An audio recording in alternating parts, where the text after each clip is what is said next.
صفحہ نمبر 134 سیرت النبی جلد اول سبجیکٹ وہ ہمارا چل رہا ہے آفتاب رسالت کا طلوع حضور اکرم کی اس دنیا میں آمد، اس پر اس کا اردو زبان میں سرور عالم صلی اللہ علیہ وسلم کی سیرت پر جامع ترین کتاب سیرت النبی صلی اللہ علیہ وآلہ وسلم، علامہ شبلی نعمانی رحمۃ اللہ، علامہ سید سلیمان ندوی رحمۃ اللہ، یہ ہے رائٹر اس کتاب کی۔ بسم اللہ الرحمن الرحیم، الحمدللہ رب العالمین والصلاة والسلام علی رسولہ محمد وعلی آلہ واصحابہ اجمعین۔ تو حضور کی آمد، آفتاب رسالت کا طلوع، اس کا تیسرا ویلاگ بیان خدمت ہے۔ صحیح مسلم میں یہ حدیث ہے کہ حضرت صلی اللہ علیہ وسلم فرماتے ہیں کہ میں اس پتھر کو پہچانتا ہوں جو نبوت سے پہلے مجھ کو سلام کیا کرتا تھا، جبکہ صحاح میں موجود ہے کہ نبوت سے پہلے فرشتوں نے آپ کا سینہ چاک کیا اور جسمانی علائشیں نکال کر پھینک دیں۔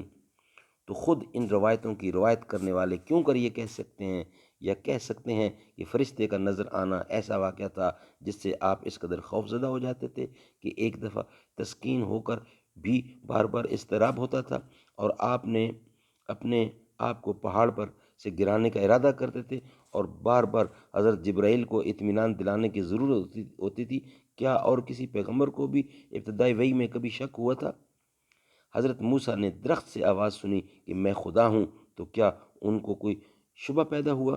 حافظ ابن حجر وغیرہ کی پیروی کرنے کی ہم کو ضرورت نہیں ہے، ہم کو پہلے یہ دیکھنا چاہیے کہ خود اصل روایت باسند مرفوع متصل ہے یا نہیں۔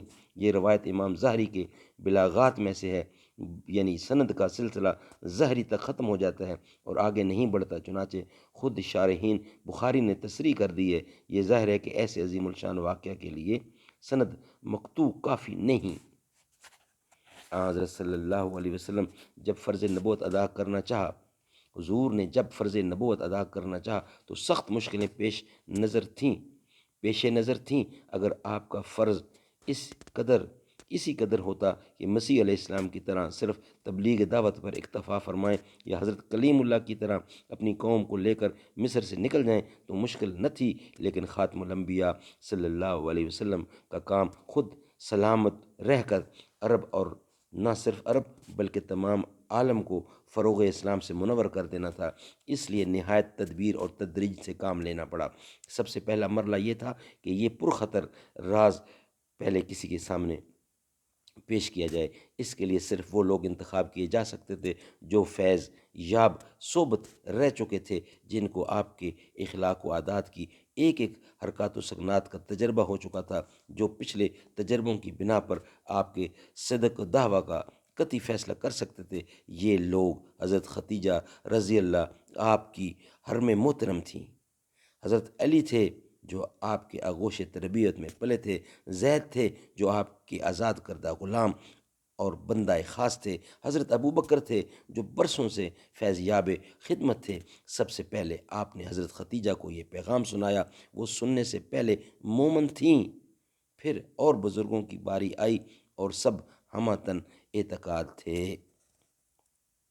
حضرت ابو بکر دولت مند، ماہر انصاب، صابر رائے اور فیاض تھے۔ ابن سعد نے لکھا ہے کہ جب وہ ایمان لائے تو ان کے پاس 40,000 درہم تھے۔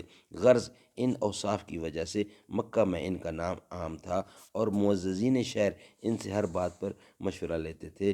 ارباب روایت کا بیان ہے کہ کبار صحابہ رضی اللہ میں سے حضرت عثمان، حضرت زبیر، حضرت عبد الرحمن بن عوف، حضرت سعد بن ابی وقاص، فاتح ایران، حضرت طلحہ، سب ان کی ترغیب اور ہدایت سے اسلام لائے۔ ان کی وجہ سے یہ چرچا چپکے اور لوگوں میں بھی پھیلا اور مسلمانوں کی تعداد میں اضافہ ہوتا گیا۔ ان سابقین اولین میں عمار رضی اللہ، خباب بن الارت، حضرت عثمان رضی اللہ، حضرت عبد الرحمن بن عوف، حضرت سعد بن ابی وقاص، طلحہ ارقم، سعید بن زید، عبداللہ بن مسعود، عثمان بن مظعون، عبیدہ اور صہیب رومی زیادہ ممتاز ہیں۔ انشاءاللہ اس ویلا کا بقیہ حصہ نیکسٹ میں بیان کیا جائے گا، اور یہ سلسلہ ابھی چل رہا ہے حضور کی ولادت کا، اور سبجیکٹ ہمارا یہی ہے آفتاب رسالت کا طلوع. انشاءاللہ بقیہ نیکسٹ میں بیان کیا جائے گا. السلام علیکم.